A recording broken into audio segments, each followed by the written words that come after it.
Hi, I'm John Maxwell.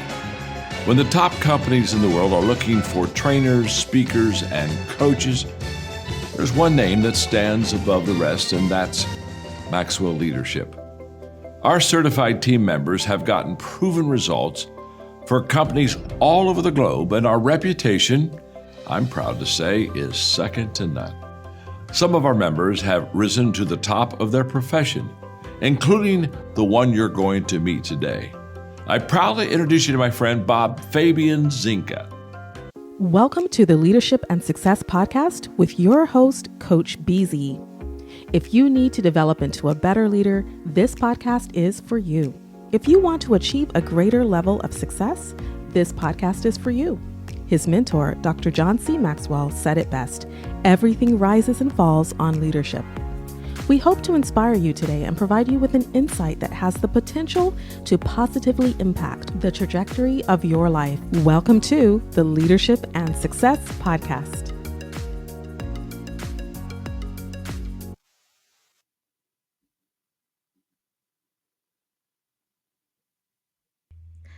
Hello everyone, my name's Ruby Kryticous and I am from Zambia, and I am letting you know that I'll be on the Leadership and Success podcast with Coach BZ. Looking forward to joining you and of course listening to some of the business skills and leadership skills that I will be sharing, and of course looking forward to engaging with you on this podcast. So see you there.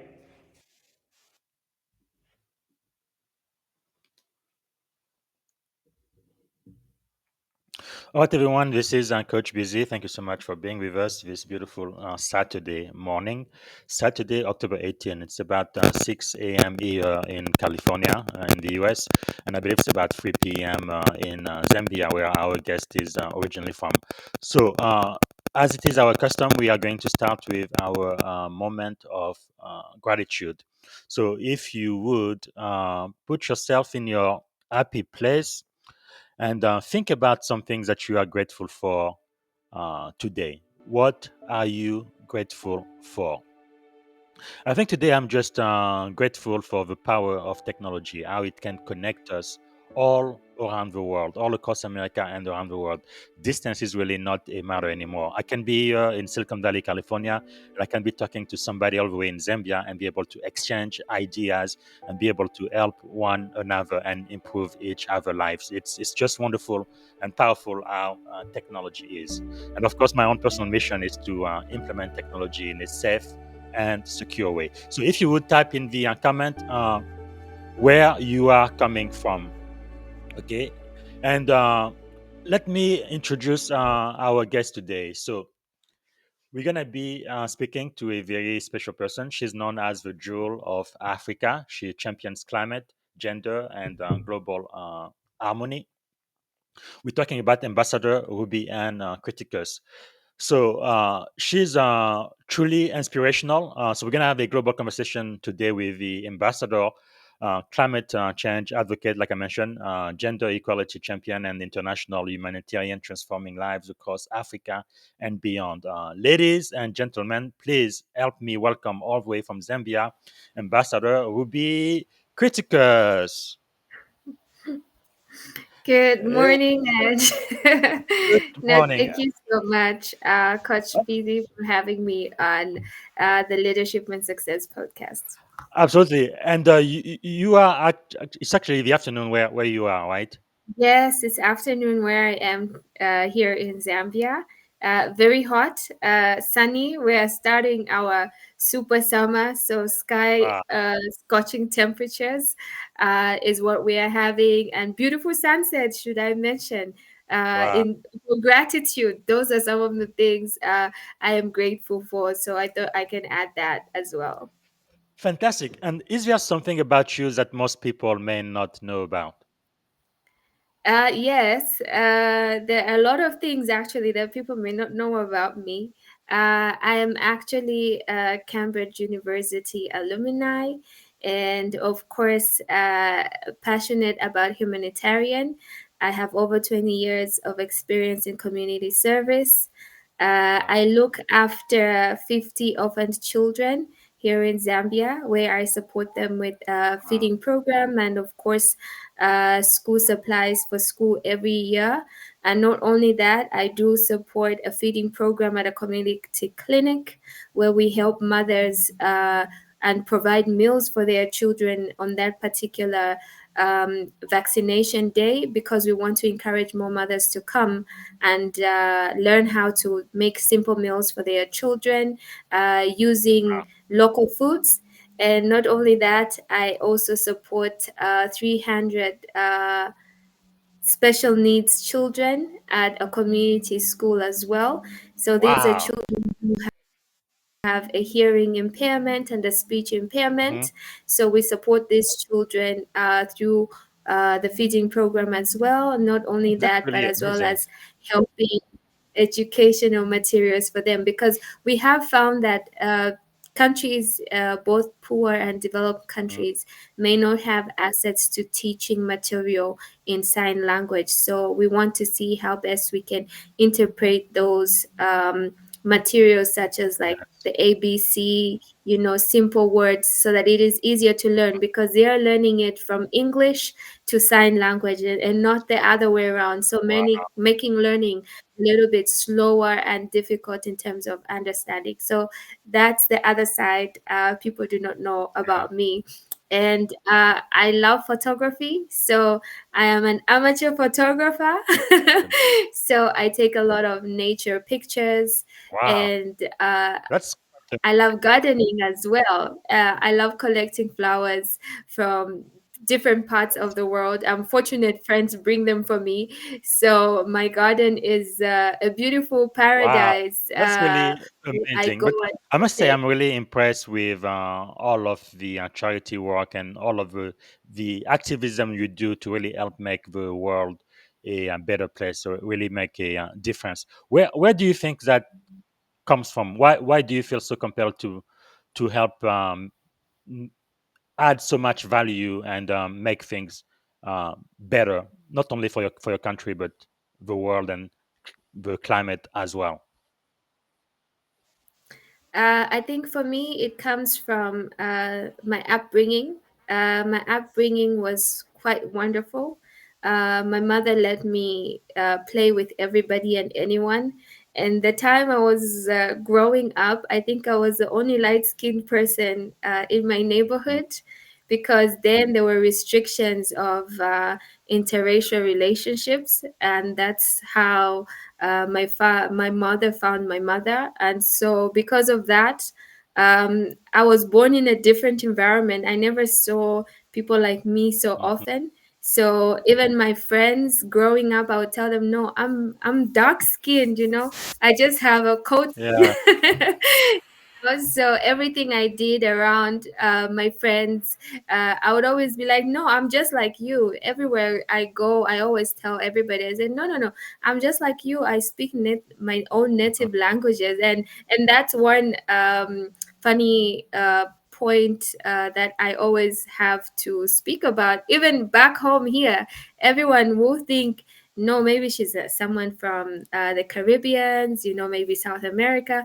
I said, no, I'm born and bred here. So it's Wow. just that I speak very fluently. And of course, the platforms that have given me and amplified my work and my voices have contributed to me being an international Yes. speaker. Yet but I'm just as ordinary as a woman wanting to see the best for her community.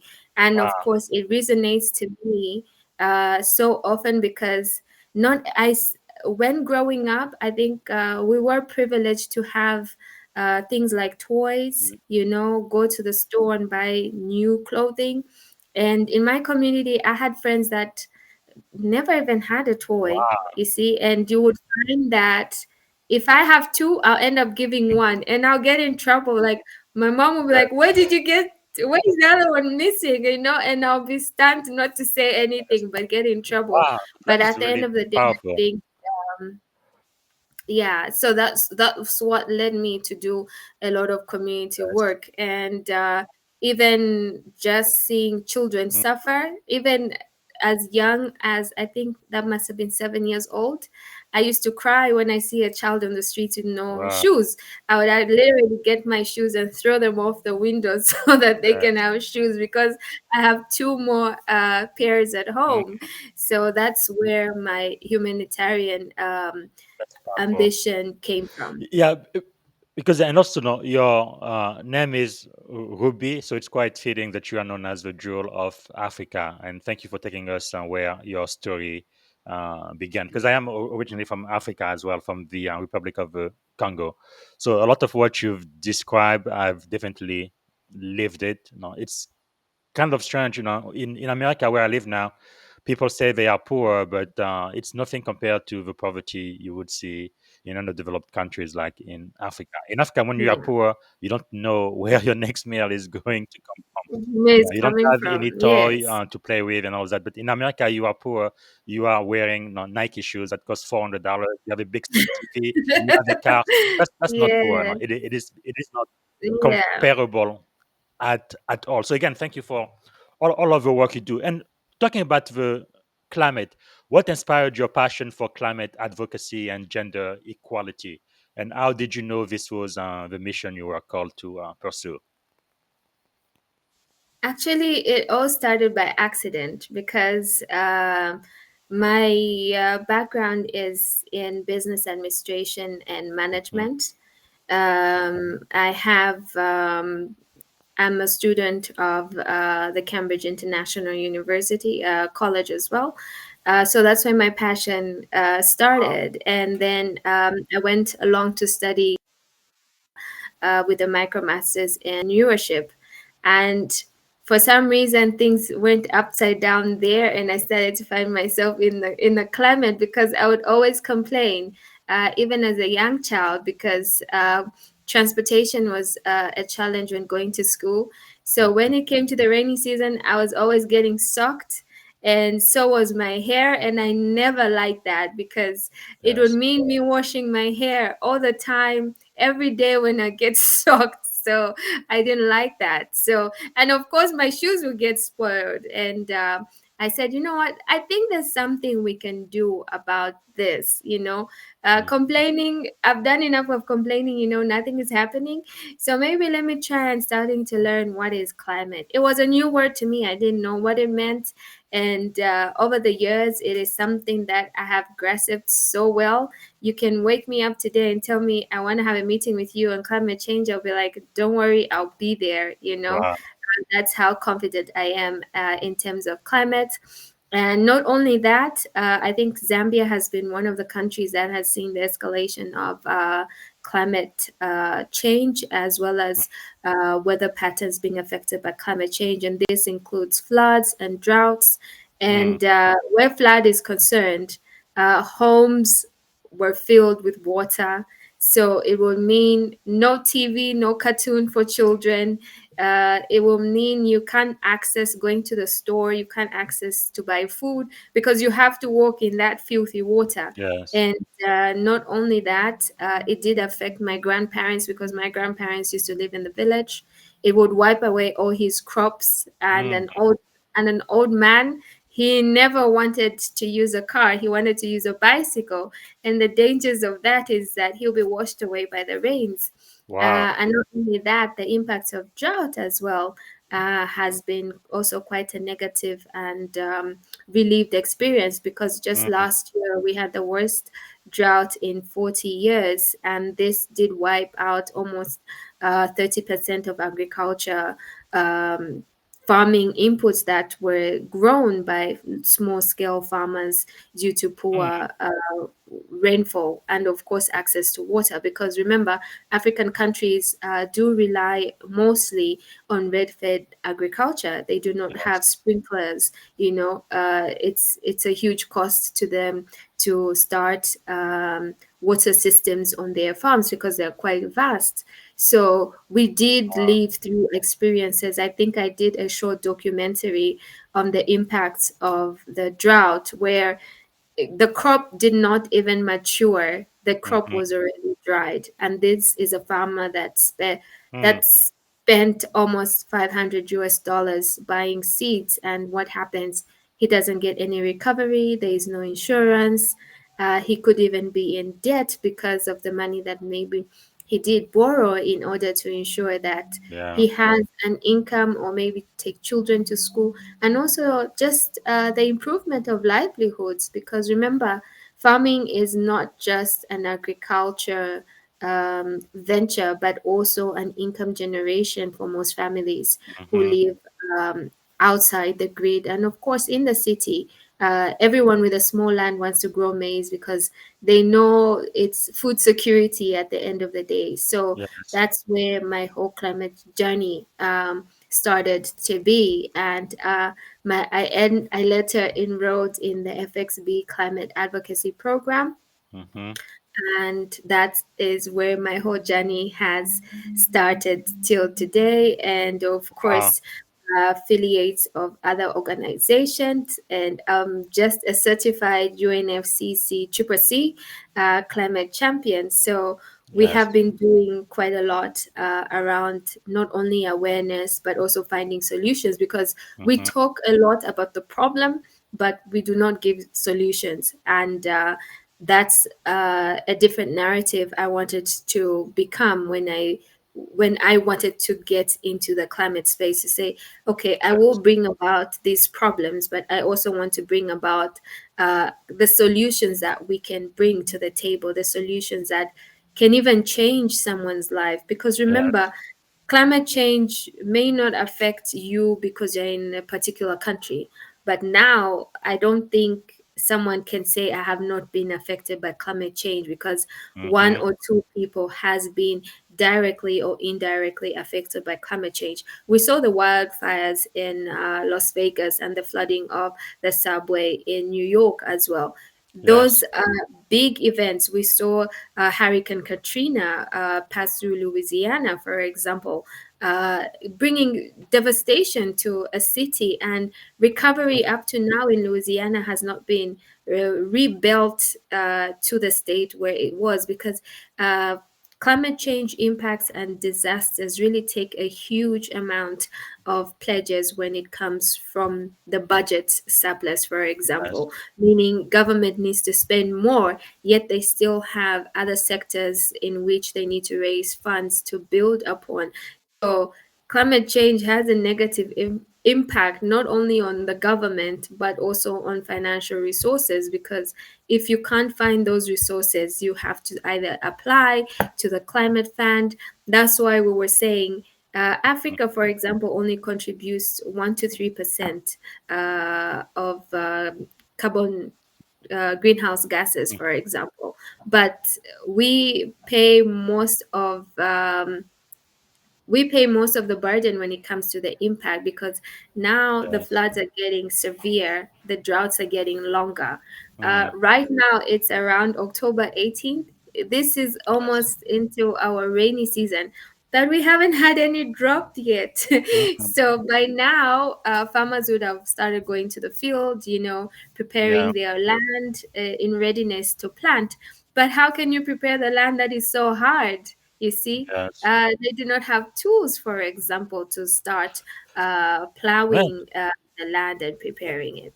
it is really a global perspective, and I'm really grateful for your activism and you championing not just climate but gender equality as well. And like we've said, you are based in Zambia, but no, you've had leadership role, serving leadership capacity not only there but in the Philippines, in England, in India, and even in the US. So, how did your global perspective begin to form? Okay, so my global perspectives has grown with references. It is through platforms that allow me to either present a particular topics, let's say, for example, gender, climate, or sustainable development goals. And then from there, there'll be individuals that will identify either my work or align with my work, or organizations that feel I can be beneficial to their organizations through the experience I have, and this is what has led to this growth. Currently, right now, I am serving as a vice president of the ATO organization in the Philippines. So, this is a non Mhm. governmental organization which aligned climate education, youth involvement, and of course community engagement around the world. And Yes. not only that, under that body, I'm also serving as the director of education and advocacy, where we Hmm. talk about the impact of climate change. How can we give tools to youths to be empowered, especially when it comes to climate education, and starting even as low as primary school, we have created those tools in order to ensure that young people are empowered. They start to learn Yes. about climate change, because you don't want an adult asking them, say, okay, what is climate change? And then he says, I don't know. It doesn't make sense. So we Hmm. are talking of empowering the leaders of tomorrow. Why not empowering the leaders of today? So starting today, and these programs have now ventured into Zambia as well, where we are now doing Wow. climate education at local level in our indigenous languages as well. We do tree planting activities as well. And of course, being part of the advocacy and policy debates and discussions is Mhm. what has led me to be involved with these other organizations. Wow. And not only that, you did talk about my involvement in gender and inclusion. Hmm. I was appointed as a global advisor for A Billion Strong. Why? Is because I'm advocating a lot around inclusion, Yes. whether it is at household level, community level, schools, platforms such as the African Climate Justice Magazine, for example, where I just finished a project of including authors who will be a representation of individuals that have disabilities. You will hear Yes. their voices, you will hear their concerns, and you will hear their Mhm. solutions. And these are simple things from every day. Remember, they're in the world that is not designed for them, but how Mhm. can we make it more in sync with their ability? Because remember, they have to function, they have to go to school. If they have a disability and can't jump on a bus, what is an alternative? You Mhm. see, some of the buildings are not designed for them to enter because of their disability. They cannot enter, not because they do not want to, but there is high chance of an accident, there is a high chance of injury when they Wow. enter such buildings. So we need to now start um, in initiating the change, because remember, we're saying leaving nobody behind. We're talking of the sustainable development goals, but Mhm. half of the population, which is 1 billion, is disabled. And what are we Wow. doing about that? You see, what True. platforms are we putting in place? I did mention that I do support a school of children with hearing impairment. Mhm. These children have no access to modern technology to learn. For example, like I mentioned, they have to interpret English to sign language, you see. And remember, storybooks are not in sign language. So, how are we going to read to these children to enjoy the Cinderella story, for example, to Mhm. enjoy the animal farm, for example? You see, we are depriving them of that information, the eagerness to learn. ABC songs are recorded in English with people dancing. How can we now start using sign languages in those songs to entice children to now start to Wow. learn and I have am. their That's see? really powerful. I am really, really impressed with all of the work that you do and the advocacy. And I think you're really making a difference, really serving humanity, not just Zambia, but really having an impact around the world. So you do lead the Green Agricultural Youth Organization, GAYO-Zambia. You mentioned that. Work closely with ATO-Philippines. You mentioned that one also, and Climate Educate. So let me ask you this: what key lessons have you learned about building sustainable, youth-driven movement that actually deliver result? You have to be there. You have to be on the ground. You have to be involved at every level, whether it is the planning, decision making. It is actually through my advocacy that I did pitch to the team to say, why don't we start an inclusion program, for example? And remember, when you're bringing in new ideas on a board that is used to the normal, it's a really difficult challenge for people to adapt your idea, because remember, we have eyes around disability that say, maybe if we put them on this program, they won't manage. Or if we add them to this program, they won't be able to attend. You've already put a label on them without giving them a chance to try what you have prepared for them, for example. And that Mm-hmm. is why at the Green Agriculture Youth Organization, we started funding programs for youths with disability and women with disability. They are going with their wheelchairs in the farming field, whether it is to pluck the maize, whether it is to plow the maize. Not only that, but we are teaching them to say, okay, if you have the skill and you have the land, employ the youths that can be able to go and cultivate in the land, and Mm-hmm. then they will bring income. That income or crop that you have yield, the money that you will get from your harvest, you will pay the youth, and you're already doing job creation. For Yes. example, if you have groundnuts, you can change groundnuts into peanut butter. You're Mm. adding value to the crop, for example. And of course, you're creating jobs right at a small community level. And Yes. imagine what we can do when we have support either from the private sector or the government Mm-hmm. to ensure that either this woman who is disabled is driving entrepreneurship, is driving Wow. job creation. We can do so much more. And of course, that intersects to other sectors, such as, for example, the Building Zambia campaign, where the government is ensuring that all local produce is proudly Zambian, should Mm-hmm. be bought by the majority consumers that are going to supermarkets. Uh, Now that is also securing the business of these individuals to grow, because government has created a platform, government has prepared a market for Yes. these produce to be bought, and of course enticing consumers, for example, to buy this product. So Mm-hmm. it's a value addition, it's a value chain that really gives uh, either persons with disability a platform where they can also learn, a platform where they can grow, a platform where they can see Wow. themselves as a businesswoman, That's really powerful. producing agriculture products.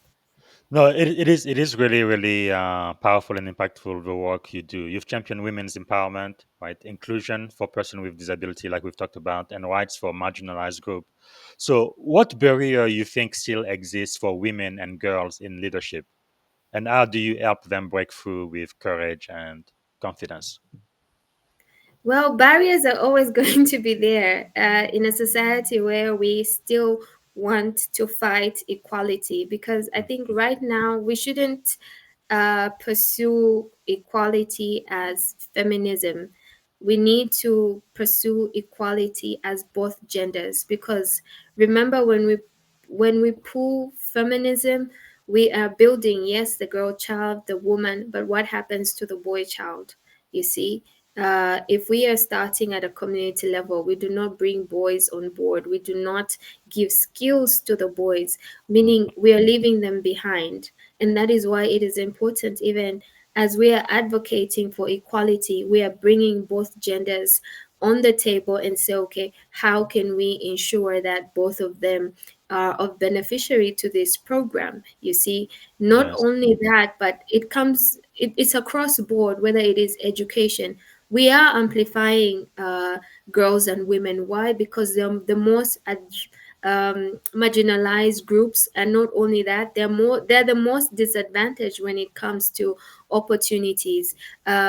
Because even at a rural community, boys are the ones that will go to school. A girl may not be able to go to school at that time, and once we miss the time frame of her going to school, she'll end up having an arranged marriage. Later on, the dream for education dies, Mhm. you see. But what are we saying? We want to see more girls, we want to see more women take up these positions, the CEO, the board of director, the chairperson. Why? Because we want to see how women can build Mhm. institutions, how women, their how their position would bring a Yes. difference to the community. I think we Wow. just saw Riaz. Riaz must be the conservation.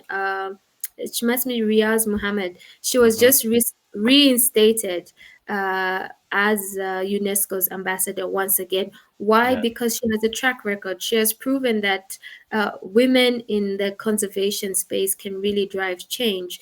And Mhm. now we have seen small women groups in Sudan wanting to restore the Sahara, for example, Wow. by regenerative farming. And not only that, we are now seeing a lot of women around the Ivory That's Coast amazing. as well, Mhm. building sustainable development, nurturing their riverbanks using mangroves so that now the fish population can grow. Because remember, these Wow. are people who are most affected by climate change. Remember, Yeah. coastal communities rely mostly on fishing, and if Mhm. there's no fishing, then the livelihoods of the community is destined not to No, survive. this is really why I think the work you do is so important, and I want to do what I can to amplify what you're doing, so more people know about what is happening.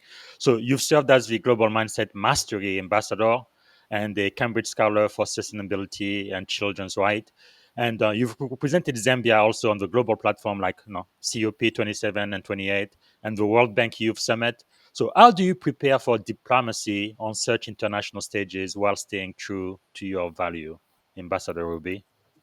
No, thank you so much. I think what prepares me mostly is ensuring that, remember, you are in a space of different people. You may not align with what they want to see. You may not align with the project proposal, maybe that you have on paper. So it is about dialogue, it's about asking people to listen, asking people to hear you. You may not have the best funding of a project or a project idea, but it is how you articulate your problem to your solution. Then people will answer. Why? Because you have addressed the problem and also you have given solutions to Yes. ensure that it is not only going to benefit you, it Mm, will be a ripple effect if other people adopt that. Let's say, for example, in the Philippines or in South Sudan, we can make a difference from just one idea to be yes. implemented in different parts of the world, for example. And for Wow. me, my diplomacy is around mutual understanding and respect, because you should respect me and where I come from. I should respect you and where you come from. We may Yes. differ on opinions, but remember, at the end of the day, we are wanting to advocate for those that may not have a voice, representing individuals and communities that may not be given a space to be at that particular summit or at that conference, to speak and address or give some of Mhm. the advice to global leaders for them to make changes or make policies that will align for them to have a Yes. better future for generations to come. Wow. Talking about generation to come, I mean, this is so powerful. You mentor young African leaders through YALI and other initiatives. What is your approach to developing the next generation of servant leaders? Well, it starts today. We have heard this slogan of saying the leaders, we should do what we have to do because of the next generation. We Mhm. should do what we have to do because of the leaders. Children are the leaders of tomorrow. I have started to detest that statement, because Mhm. we are the leaders of today and we should start making uh, prompt decisions today. We Yes. are talking about climate change. Are we involving children? Majority Mhm. of the time, no. And are we empowering children? The answer is no. So now we have to deliberately start giving the tools to children now, not Wow. tomorrow. It's about empowering children today. What are we telling children today? Whether it is through the community, through engagements, through Hmm. social engagements at community level. Because remember, we all coexist in a community. And remember, children are seeing what adults are doing. If you and me are going to detest each other, the children will do the same. They are just a sponge. What they see is what they get. So the Yes. relationship that you and I have today should be able to nurture the children that are in the community. Mm. I always tell this. I had written a poem, I think, a few years back, talking about the color of my skin. The emphasis of this poem was to address not only racism, but to also culture a society that is loving, compassion, and also building. Because if Mm. you have the best interest for me, I will be grateful. When you open the podcast, you spoke about a very uh, refound word, gratitude. And this Yes. is what we often forget. Even just waking up today and just taking a breath, your family is there. That Hmm. is gratitude. You don't have to go to Disneyland to have gratitude, you Yes. see, but it is being aware of what you have and also being thankful of what you have at that particular time. Mm. Remember, we Wow. always talk of the Ubuntu. I am because you are. Hmm. It's an African statement, but it resonates everywhere. I am Yeah. who I am today because of you, or I am what I am today because you have been. You've been Yes. there before me, and this has happened even generations. I wouldn't be here today without the women that have played a critical role in my life, Mm. and especially for me, it's the men that have played a critical role in my life because Yes. born the only female in my family, I've been surrounded by men. Even when it comes to opportunities, I have quite a lot of invitations for my male folk because they have seen what I have done. They've seen my strength. They've seen what I'm capable of, and it is through Yes. their connections that I'm able to speak at international platforms and gain Wow. uh, recognition and support. That is really powerful. So that's a great segue to get into the second portion of the podcast where I focus mostly on leadership. We have about 20 minutes left, which is more than enough time. So let me ask you, uh, what is the greatest lesson you have learned so far? Don't be too hard on people. That's Don't good. be too hard on people because uh, as a leader, remember you are coming with your own vision, you are coming with your own ideology, and Hmm. you are coming with your own mechanisms. Not everybody will be adaptable and like new ideas. We are all susceptible to new things, you see, but it is how we start to engage, like I did mention earlier, to Hmm. say it is about me showing you the vision I have. And Yes. if you work with me, I think we can go faster together Yes. than me working So, alone. So for me, it's about being patient, wow. being compassionate, is what those are one of the greatest leadership skills we need to start enhancing further on. Absolutely. And what do you think is the secret of your success? You've had a lot of accolade, and you're working at a pretty high level, not just in Zambia and Africa, but really having impact all around the world. Why do you think you are so successful? Hard work. Yes. It's hard work is the only recipe to success. I always tell young children and of course young girls to say, you know what, people should know. Yeah. People won't know you, or maybe because your father is a member of parliament or he's a president or he's a Mm. CEO, big organizations. People will see your grades, you see, and your grades should speak for themselves. Wow. Then it will reveal who your father is, you see. Yes. So it Yes. is really important to ensure that whatever it is that you are doing, whether it is small, big, uh, you need to have a sense of responsibility. You Mm. need to have a sense of sacrifice. You need to have a sense to push. I have Yes. wanted to given up on this journey so many times, Oh whereby no.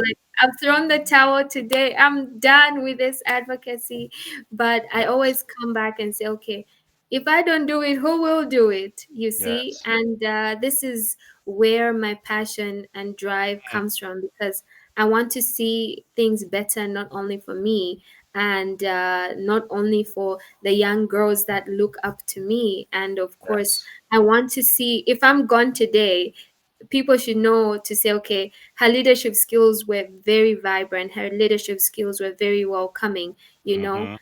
Let us not be too judgmental. Let us be all accommodative and Yes. supportive. If my ideas may seem rational, okay, help Mm. me to ensure that those ideas are more theory and more action based, because if I make a mistake, I should be corrected. And Yes. it is through how you correct and teach me, then I'll be able to deliver what will be even a better version of what I Mm. was supposed to be. So yes. That's powerful. It goes back to what you said earlier. Don't be too hard on people. So let me ask you this: leaders are learners. What are you learning right now? Currently, right now, I'm working on conservation because I just graduated from the Women in Conservation. So, in line with my climate advocacy, I'm now going into wildlife, Wow. ensuring that the wildlife is also protected, because these are species that our great grandchildren may not see. And we did see That's quite a amazing. number of wildlife die between the 2023, 2024, and 2025 rainy season due to drought. And Wow. this Is is there really anything that you do not do? That's amazing. No, I am really privileged, to be talking to you today. Because another thing, what I love this kind. On one side it says success, the other side it says failure. We know about all of your successes. Earlier, you also mentioned, a couple of times you felt like maybe I need to quit doing what I'm doing, but you kept on going. So to me, success and failure are two sides of the same coin. Can you share how failure has shaped your life? Or failure has played a critical role in me being who I am today. I have failed 100 times, more than my successes and my accolades. Mhm. That's why when I win, I make a lot of noise, because Yes. I don't know when my next win will be. Uh, Mhm. we have a society where we have been shaped to always compete, to always run, but we never see how we fall down and slip. Yes. So it is through what I have felt that has pushed me. For me to be here today, I've been rejected at so many fellowships, but Wow. it doesn't mean that's the end of who I am. It Mhm. just gives me a say, okay, this is a pause button. Where else can we go? What else can we do? And that is why I have become a seasonal and intersectoral advocate, because now you will find me in sustainable development goals, you will Yes. find me in climate, you will find me in conservation. So if I'm Wow. not in gender, I'll run to climate. If I'm Yes. not fitting in That in is powerful. leadership, I'll fit in another environment. So yeah, failure that has Wow. shaped a critical part in me being here today, because it has built the inner Mm. queen in me that says, you know what, you're not gonna Yes. give up. We're gonna pick Resilience. up. We're coming back tomorrow. Let's Yes. just have a pause button Wow. today. You Yeah. remind me a lot of my dear mother. That's really one of the biggest lesson I think I learned from her. Never take no from an answer. And if somebody says no, it doesn't mean never. It just means not right now. So how do I go from no to yes? And when she's gonna find Yeah. a way to undo it, just that resilience, that determination. Like I will not quit. I will not give up. I'm gonna get there no matter what. And she almost always did, which was just amazing and very very inspirational. Okay, let me ask you this then. Who do you know that we should know also? Who are some of your mentors, thought leaders, people that you follow, people who have impacted your life? Uh, in my space, it's unfortunate that I don't have a mentor. Yeah. How ironic! But I do have a Did you get professor. inspired by other people? Yes, I get inspired by other people, and a person that has played a critical role in pushing me since the past 3 years or so. I had a professor. She was my professor during the Yali program, Mhm. and through her leadership and through her advice, I've always gone to consult to her and just say, okay, this has come. And she'll be like, you know what? For me, it's a yes. Whatever they happen to do, I don't know what more they want, because I think your CV says enough Yes. information. You Mm. see, so she has been quite an inspiration. And can I ask Uh, what is her name? The Her professor. name is Dr. Desiree. Wow, I met powerful. Dr. Desiree during the Yali Entrepreneurship Program, That's where really powerful. uh, where I was taking part in the civic leadership course. Hmm. And during that time, I was actually voted as president of our cohort. Yeah. And later on, I've had inspiration from Buddha teachings as well.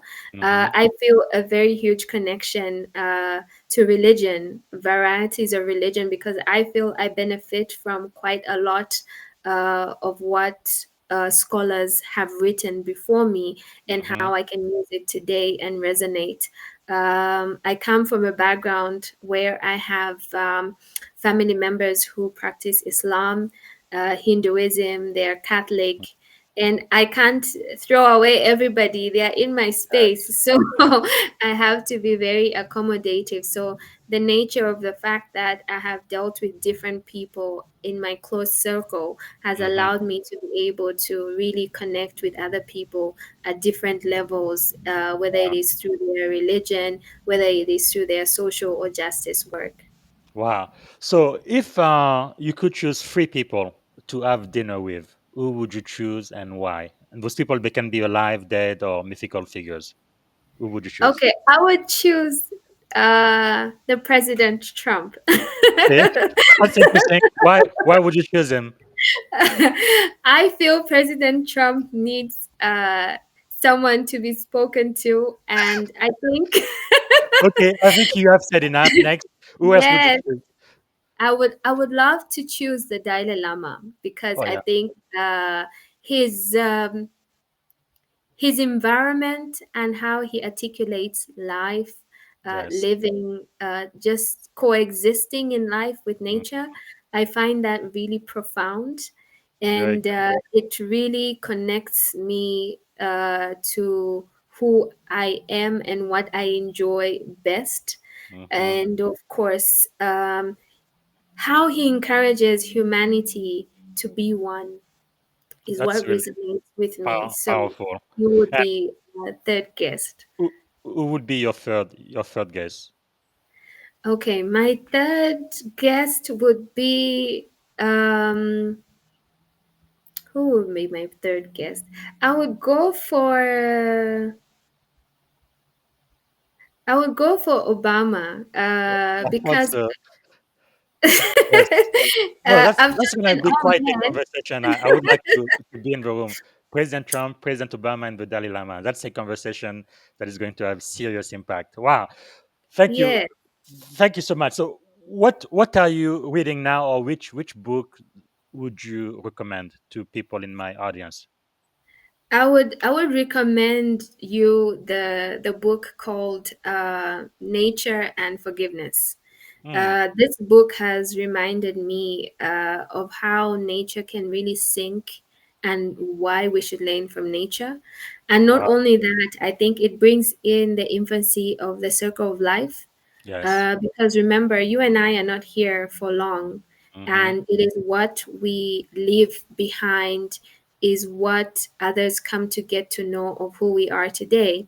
I Mm. would uh, I would talk of the late Jane Godwell. Uh, she only got her recognition when she was 90 Wow. through Joe Biden, the Hmm. US president. You know, Yes. it took 90 years for them to recognize her work. Wow. And some people died Do you think without that being recognition. a woman might have had something to do with it too? Pardon? May- Do you think that being a woman may have been one of the reasons why it took so long? Probably yes, because being a woman sometimes the people around us do not amplify the voice or the actions that we are doing, or do Yeah. not see value in what we do. It is Mm, only after you die, majority of the time, people will speak of the yes. stories, the resilience, the failure, the hope that you Yeah. brought.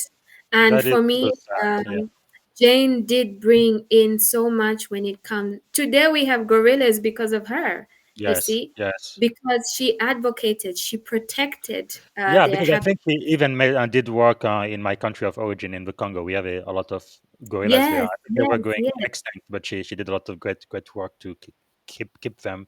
It's just amazing how no the world is very big, but it's also very small Very at the small. same time, and the impact people can have. What about movies? Is there any movie you would recommend to my audience, or podcast, or YouTube channel?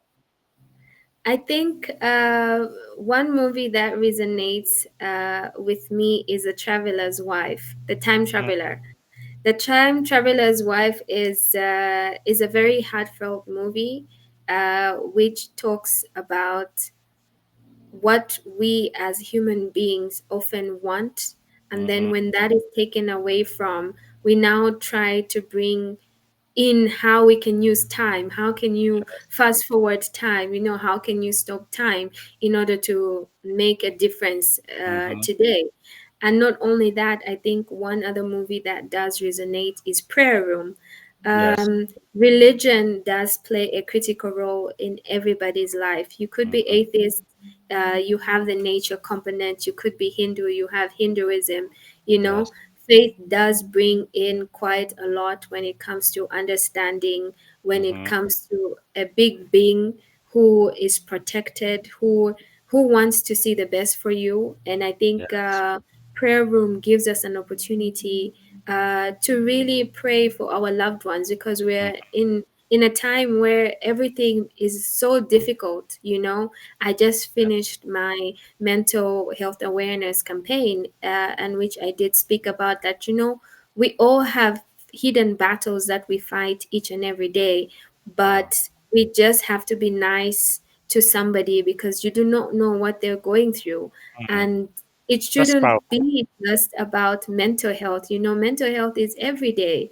Yes. It can happen to anybody. How it escalates is because sometimes the people around Mm, us tend to feel the pain inside, mm. but we also have to be supportive Wow. as a society. Well, Ambassador Ruby, I must tell you, one of the biggest lesson you've taught me, and part of the reason why it's been 2 or 3 months, I think I tried to get you on the podcast, is because you are only one woman, but you're having a huge impact. And I think one thing you are already teaching us is even one person can make a big difference, right? Starting where you are, and I'm really grateful for that. Is there any music or sound that inspires you?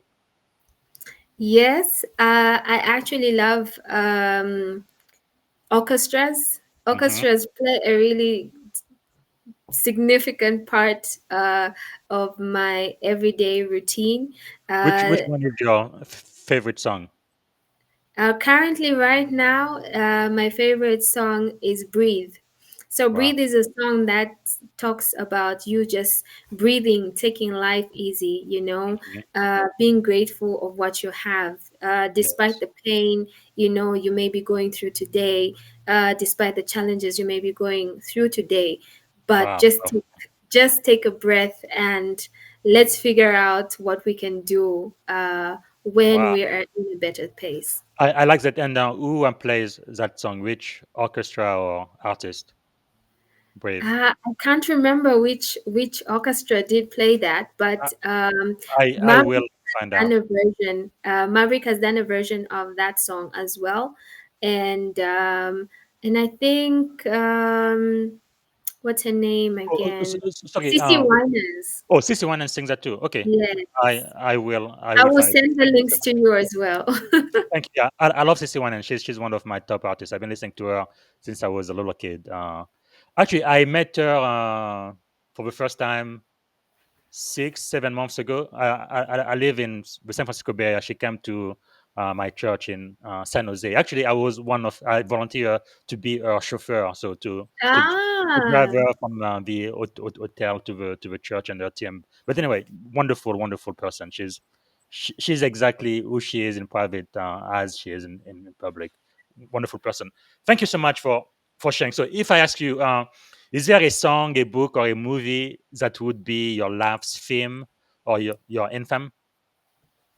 yes. My theme currently right now that I play every day is Jesus Take the Wheel. I play this Mm, song every day because uh, I also struggle just like everybody. Some days are yes, hard, some days are easy, but I just want Jesus Christ to take that wheel because yes, sometimes it's so hard to drive, the exactly. way you can't see the way. Yes. And when you're waiting on the Lord to really do amazing things for you, it's it can be a long wait. That, So, that is uh, powerful. And the version you listen to, who sings it? the version I listened to, Jesus Take the Wheel, is done by, it's actually a young orchestra team. I think it must be the Thunders, something Wow. like the Okay, Thunders. Yeah. that is powerful. Now, I love music. I've been playing the piano since I was 7 years old. Almost every important no step in my life, every milestone, there's always a sound, there is an inspiration, there is a song that really encouraged me to go through it, or that takes me back to whatever important milestone I went through. So that's why I asked the question, always looking for better music to listen to. So thank you for that. So we are almost at the end. We have about five minutes left. Let me ask you this: if you had one and only one day to live, what would you have liked your final contribution to be? I think my final contribution would be really about ensuring that the world I live in today is better than what I have left it. Because remember, we want to see more peace, more unity, more compassion, and more love, and a society that is more inclusive and supportive Mhm. is a society that thrives. And not only does Yes. it thrive, but also brings in the emphasis of diversity and humanity. Humanity is a place we call home, but home is a place that you and I are every day, and it's what we build together. Wow, that is very powerful. Thank you so much. When you wake up in the morning, what is one problem you would like to solve? One problem I would like to solve every day is to ensure that the children I see every day walking to school Mm, have some kind of a meal, or hope that they have a meal. Because yes. remember, I live in the rural areas, so the distance between where I see these children to their school is quite far, actually. And they Mm, walk every day in the morning, and I think sometimes they're late because they will find their friends on the way. Instead of quicking up the steps, they'll start chit yes. chatting. Of course, they're children, and of course, the Mhm. safety of children on the road is another critical component that I want to see Wow. change. And of course, just ensuring that the future we build today is because we Yes. have the vision of the children being Mm. part of what we are doing today. Yeah, that's a very important cause for me. One organization I support that does that is Compassion International. I think I've been supporting them since I was a student, long time ago. They do great work for like $30, $40 a month. They can take care of a child until they go to college, which is really powerful. So we are coming to the end of the show. I could be talking to you for a very long time, and I'm really grateful for all of the impact and the work that you are doing to make our world better. Like you say, trying to leave the world in a better shape than you found it. That is so powerful. So how can we add value back to you? Adding back value to me is ensuring that we coexist in a society that wants to bring division. Division borders has really played a negative role. But when we break those borders and ensure that your opinion is celebrated, my opinion is celebrated, only then can we work together for the future we want to build. Because remember, we want to build it today and not tomorrow. And not only that, I want to see more young people come on board. Let us collaborate. One person doing one work alone is not enough. But when we do it together, we are achieving not only a lifetime of great things we can do together, but Mhm. also we are achieving the ownership of what we are building, because we are now giving compassion to the young people. We are impacting young people Yes. today, making better boys to men, making better girls to women. And Mm, now they should even thrive better than we are thriving. So that's yes. the future I want to see. Wow. Powerful. Is there a question I should have asked you that I have not asked yet? Well, I think majority of the important questions you have asked, Very good. but of course, why women leadership is important, and Mm. why should enhance that. Remember Would you that women answer, of please? color. Yes. Women of color often tend to not be given opportunities. Women of color may Mm. not often be supported, but it is through such platforms that we share our stories, our unique ways we have achieved from failure to success, from building a different dimension of Ruby to Yes. a different dimension of Bob.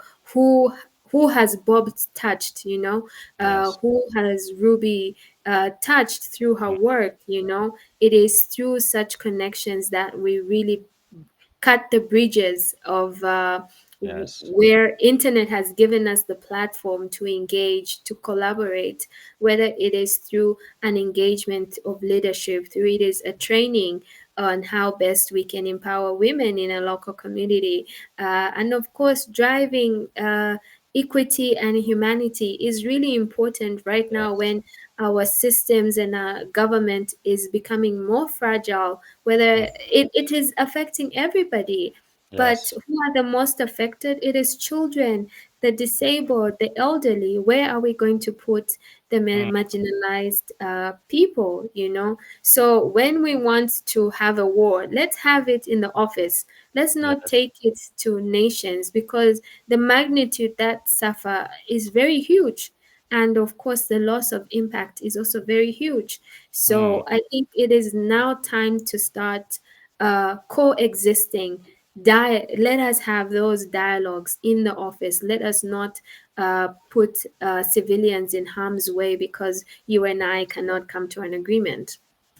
Wow, that is really powerful. You do remind me, like I said earlier, of my mother, no, my sister, my wife, my daughters, and I really would like to do whatever I can with whatever platform I have and skills. Put the spotlight on the work of people just like you, because you're really doing a lot of great work in the world. And one of the last question I'm going to ask is, if you could go back and give a piece of advice to your 17-year-old self, standing at the edge of this incredible career and impact that you've had, what would you say to 17-year-old Ruby? Don't worry about what is happening right now. Get soaked in the rain. It will teach you a lesson about climate change. So, so that's what I would tell her, to say, you know what, whatever it is that you're Powerful. gonna pass through will pave a way for you that will be so imaginable. In your wildest dreams, you'll be Yes. connecting with a leadership that has been in the hands of Maxwell. So, Wow. what else can be great than that? Thank Closing you. the year on an amazing note. And I would tell her to say, you know what? Forget about the pain, but keep on pushing, because what is Mm. in front of you, I have seen it all. So it's really good. Yeah. That's powerful. Okay, we're gonna end. This is gonna be really, really, really quick. Rapid fire. One word that defines great leadership. One word. Compassion. Okay. Morning routine or practice that keeps you grounded. Morning sunrise. Okay. Book or quote that change your life. Women leadership is leadership that deserves to be heard. Okay. Who inspires you the most today? My community. And finish the sentence. Leadership is Leadership is where women are given an opportunity to lead and make a difference in the world. powerful. So, what did you want to be when you were a kid? I actually wanted to be a lawyer when I was growing up. Wow. You're not a lawyer right now, but in a huge, huge impact. That's wonderful to see. What were Yes. three adjectives describing you as a child? Loud, noisy, and Mm. of course, Loud and noisy very. is the same thing. No, no, you need to give me some more. uh, Actually, I used to love gardening when I was Mhm. young. Okay, one Yeah. more. And of course, writing. Okay, and as an adult, As an adult, writing still mhm, is my passion.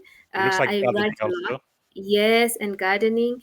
And of course, just appreciating my environment. I think that's why I've taken photography, amateur photography to the next Yes. level because I'm taking pictures of bees, I'm taking Wow. pictures of flowers and chameleons doing crazy stuff. I'll be like, Yeah. oh my God, is that a chameleon doing that? So, yeah. That's Wow. what has really That's resonated amazing. with me as an adult. And thank you so much for giving us an extra 5 minutes. This is the very last question. What is one word that represents our shared experience on this podcast together? What one word comes to mind? Enrichment. Excellent. Enrichment because we have brought value both to each other. I have learned from you, and you have learned from me. And of course, building the bridge where you are now giving more women this platform to share their leadership and success skills. For me, I think that has really resonated so much. Well, thank you. Thank you so much, Ambassador Ruby. I'm so glad you were here. And to me, I'm just so grateful. Thank you again. I appreciate that. No, thank you so much, Coach Busy. Bye. Bye. Wow, everybody, this was really, really, really powerful. We had Ambassador Ruby all the way from Zambia in the continent of Africa, where I am originally from. So I just want to remind everyone this first day, I'm going to be interviewing my mentor, the one and only, the legendary Shelly Archambault. She's going to be the author of a best selling book, Unapologetically Ambitious. You absolutely do not want to miss it. That is going to be this first day. All right. Until tomorrow, I think tomorrow, Sunday, I don't have a guest, but I am going to go back to one lesson we had about America's aspirational creed, right? Talking about the Declaration of Independence. I did a 1 hour podcast on that based on my article. Tomorrow, I will give a 10-minute summary. The beautiful thing about America is we didn't start where we were aspiring to start. No, obviously, when America started, slavery was here. People who looked like me were treated like slaves, less than human beings. But our uh, original document, like the Declaration of Independence, says all men are created equal. But that wasn't true for blacks. That wasn't true for women. That wasn't true for indigenous people, Native American. But what I'm saying is, in time, though, we've been progressing toward building a culture, a nation, a society that has more diversity, more equity, and more inclusion. And those are all of the things that Ambassador Ruby was talking about. That's the world we've been creating since 250 years ago. And next year, right, July 4th is going to be America's 250th birthday. So I'm thinking a lot about our country, our complicated history, and all of the progress we have made and the progress we still have to make. And I definitely want to be part of the solution. Anyway, so I'm going to have a 10-minute summary on that article tomorrow. So until then, have a wonderful day. See you tomorrow. Bye. Bye, everybody. This is Coach Busy. Thanks for watching. Until next time, don't forget to like, comment, and share. Thank you for listening to the Leadership and Success Podcast with your host, Coach BZ. If you like what you heard, Please subscribe to our channels and come back for more wisdom nuggets on how you may develop into a better leader and achieve greater levels of success. Leadership is the most critical skill. The world will always need leaders to lead others, deploy the next disruptive technology, or execute a business strategy. You may as well decide on counting yourself among the 21st century leaders. See you right here next time on the Leadership and Success Podcast with Coach BZ.